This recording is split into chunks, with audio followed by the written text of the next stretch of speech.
Hello everyone, আসসালামু আলাইকুম। লামিশা রান্নাঘরে আপনাদেরকে স্বাগত। আজ বানাবো ফ্রেঞ্চ ফ্রাই। ফার্স্টে আলুগুলোকে ভালোভাবে খোসা ছাড়িয়ে নেব। তারপর আলুগুলোকে এক সাইজে কেটে নেব। তারপর ভালোভাবে ধুয়ে নেব।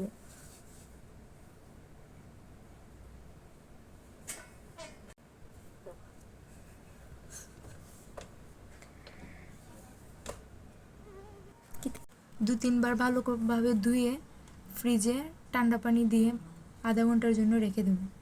আধা ঘন্টা রাখার পর ফ্রিজ থেকে বের করে একটি ঝুড়িতে পানি জড়িয়ে নেব।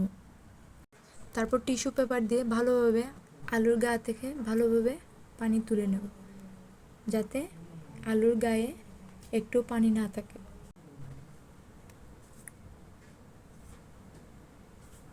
তারপর আলাদা একটি বাসনে তুলে নিলাম।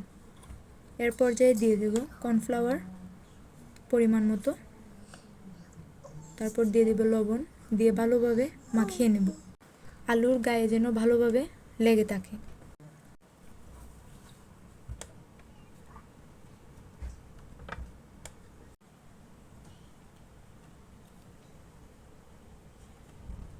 ফার্স্টে তেল দিয়ে দিব।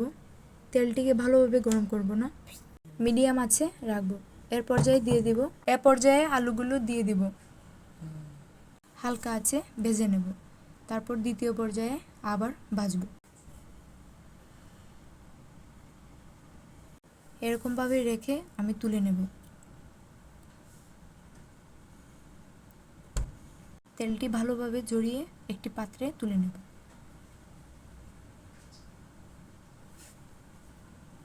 ঠিক আগের মতো করে বাকিগুলোকে এভাবে ভেজে নেব। তারপর এগুলোকে ফ্রিজে রেখে দেবো আধা ঘন্টার জন্য।